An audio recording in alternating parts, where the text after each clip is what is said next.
Hello friends, let's we see the remaining part of voice. आज आपण voice चा राहिलेला भाग पाहणार आहोत. Today we are going to make a passive voice of simple past tense. मुलांनो, आज आपण simple past tense चा passive voice कसा केला जातो ते समजून घेणार आहोत. Okay, before we will learn the passive voice of simple past tense. Let's we see the structure of simple past tense. बघा, simple past tense चा passive voice करण्यापूर्वी आपण simple past tense स्ट्रक्चर रचना काय असते ते समजून घेऊया. बघा, स्ट्रक्चर काय आहे? पहिल्यांदा सब्जेक्ट, त्यानंतर V2 म्हणजे मेन वर्बचं दुसरं रूप म्हणजेच मुख्य क्रियापदाचं भूतकाळी रूप, त्यानंतर शेवटी ऑब्जेक्ट. चला तर पहा,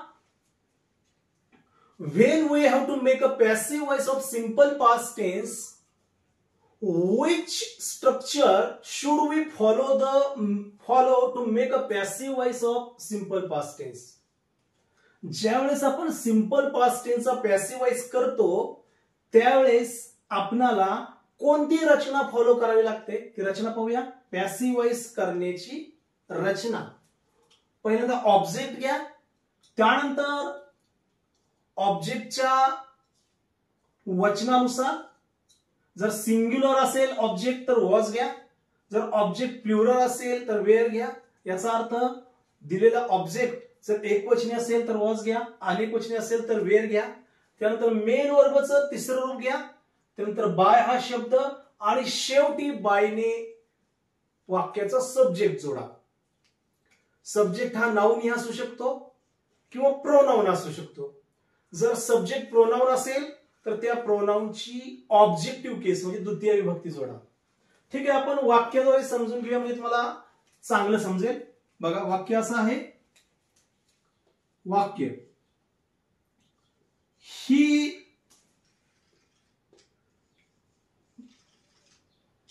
managed his business very well.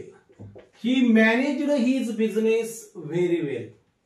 बघा, आहे का सिंपल पास्ट टेन्सच्या स्ट्रक्चर प्रमाणे वाक्य आहे का? बघा, सब्जेक्ट ही, त्यानंतर मेन वर्बचं दुसरं रूप मॅनेज्ड, त्यानंतर ऑब्जेक्ट हिज बिझनेस आणि शेवटी व्हेरी वेल.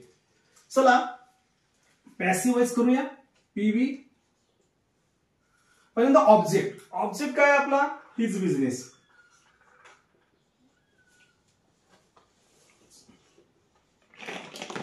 आता हिज बिझनेस हा ऑब्जेक्ट एक वचनी सिंग्युलर आहे, मग काय घ्यायचं? वॉज घ्यायचं. वॉज. त्यानंतर मेन वर्बचं तिसरं रूप, मेन वर्ब कुठला आहे? मॅनेज. मॅनेजचं तिसरं रूप मॅनेजडच. मॅनेजड.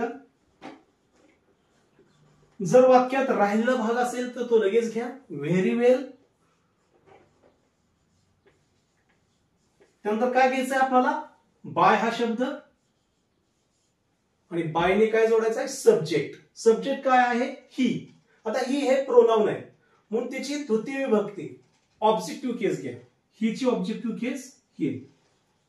बघा, आपण सूत्राप्रमाणे गेलोय का? पहा, हिज बिझनेस ऑब्जेक्ट, त्यानंतर वॉज घेतलं पहा, मेन वर्बचं तिसरं रूप मॅनेजड, राहिलेला भाग व्हेरी वेल, त्यानंतर बाय हा शब्द आणि बायने सब्जेक्ट जोडला. सब्जेक्ट आहे ही, हीची द्वितीय विभक्ती ही.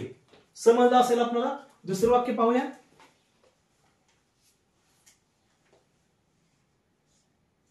Hari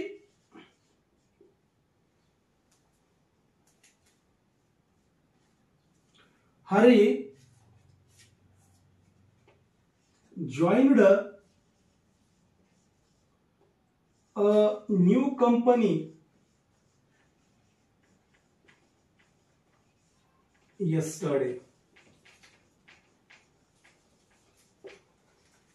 Hari joined a new company yesterday. चला, सर्वांना माहिती, सर्वात पहिल्यांदा पॅसिव्ह व्हॉइस करताना महत्वाची गोष्ट असते की ऑब्जेक्ट शोधा. पहा, ऑब्जेक्ट शोधा आधी. हरी हा सब्जेक्ट आहे. जॉईन्ड मेन वर्ब, मेन वर्बचं दुसरं रूप. अ न्यू कंपनी ऑब्जेक्ट आहे. यस्टरडे राहिलेला भाग. चला पॅसिव्हाइज करूया. ऑब्जेक्ट अ न्यू कंपनी,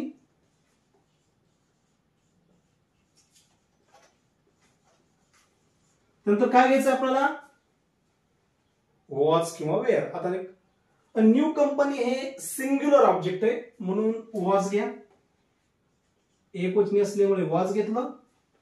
त्यानंतर मेन वर्बचं तिसरं रूप, मेन वर्ब आहे जॉईन्ड, तिसरं रूप जॉईन्ड. राहिलेला भाग आलाय का, हो, यस्टरडे घ्या.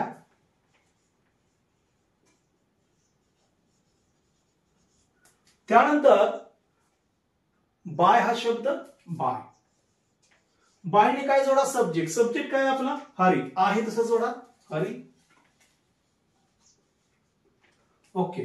आता विद्यार्थी मित्रांनो, आपल्या लक्षात आलं असेल या दोन वाक्यावरून की सिंपल पास्ट टेन्सचा पॅसिव्ह वॉइस कसा केला जातो.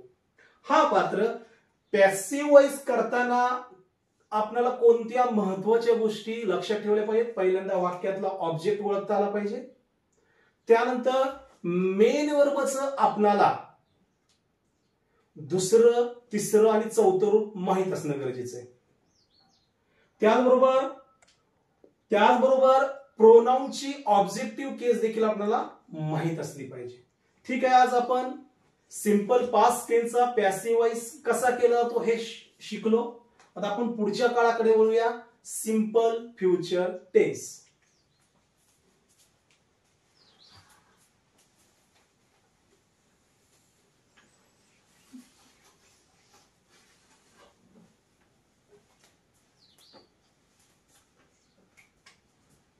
सिंपल फ्युचर टेन्स, साधा भविष्यकाळ.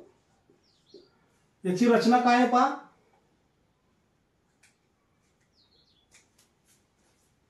सब्जेक्ट प्लस शाल किंवा will plus V1 plus object. पहा विद्यार्थी मित्रांनो की सिंपल फ्युचर टेन्सचं स्ट्रक्चर काय असतं.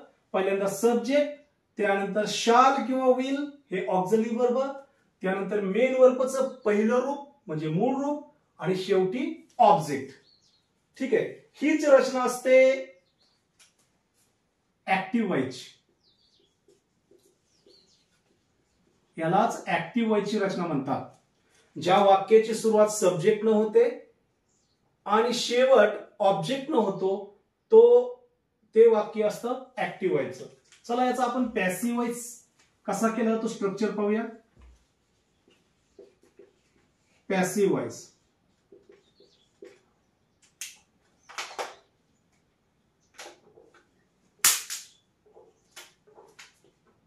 पहिल्यांदा ऑब्जेक्ट,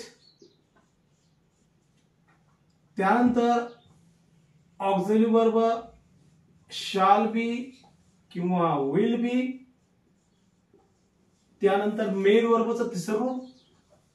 जर काय राहिलेला भाग असेल तर तो लगेच तिसऱ्या रूपानंतर घ्यायचा.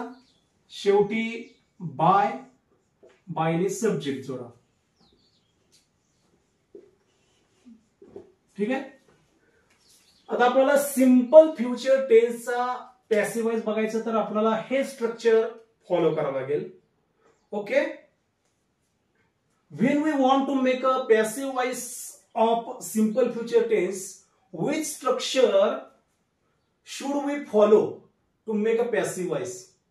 बघा, ऑब्जेक्ट, त्यानंतर शाल बी किंवा विल बी हे ऑक्झिलरी वर्ब, त्यानंतर मेन वर्बचं तिसरं रूप, त्यानंतर बाय हा शब्द आणि बायने सब्जेक्ट जोडायचा. चला वाक्य पाहूया. फर्स्ट सेंटेन्स,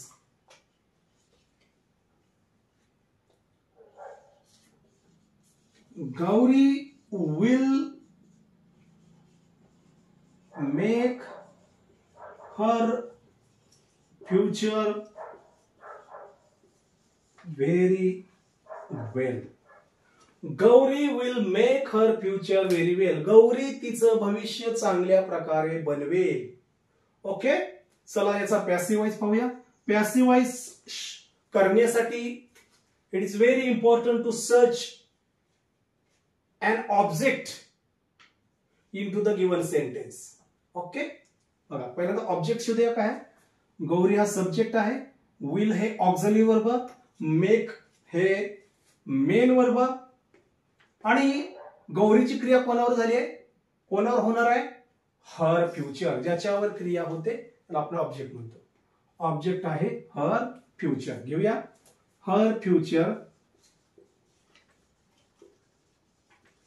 त्यानंतर काय घ्यायचंय, शाल बी किंवा विल बी. सर्वांना माहिती आहे आय किंवा वीच्या पुढे शाल बी घेतलं जातं.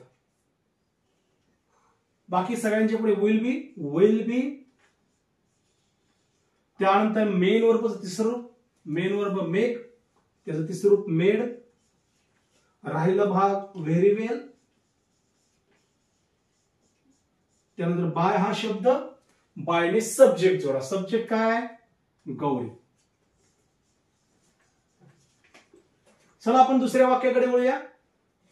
समजलं असेल दुसरं वाक्य.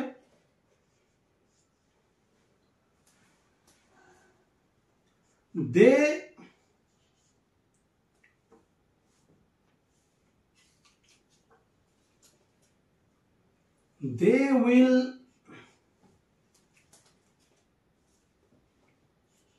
discuss about their company. They will discuss about their company. ते त्यांच्या कंपनी विषयी चर्चा करतील. Okay, simple future tense.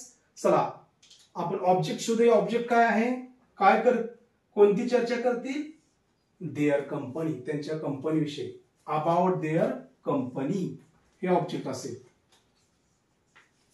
About their company.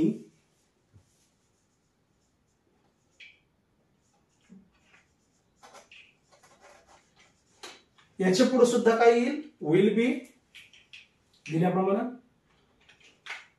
अगदी सोपं पहा.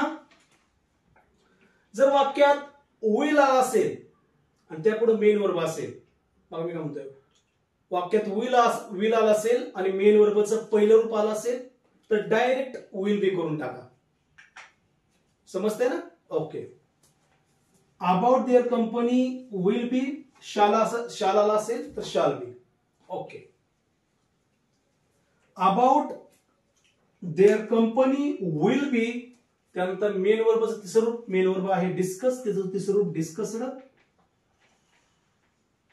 डिस्कस्ड. राहिला भाग आहे का वाक्यात, नाहीये. त्यानंतर लगेच बाय घ्या. बायने सब्जेक्ट जोडा. सब्जेक्ट आहे दे, देची ऑब्जेक्टिव्ह केस दे. तर आशा करतो मुलांनो की तुम्हाला सिंपल फ्युचर टेन्स आणि सिंपल पास्ट टेन्सचा पॅसिव्ह वॉइस कसा करायचा हे या लेक्चर मध्ये, या लेसन मध्ये नक्कीच कळालं असेल. अधिकाधिक माहिती मिळवण्यासाठी आणि आपलं ग्रामर अधिक समर्थ बनवण्यासाठी माझ्या माय एज्युकेशन या चॅनलला सबस्क्राईब करा, लाईक करा आणि तुमच्या काही सूचना असतील तर त्या सूचना नक्कीच पोस्ट करा. आम्ही तुमचा निरोप घेतो. पुढच्या तासाला आपण भेटूया.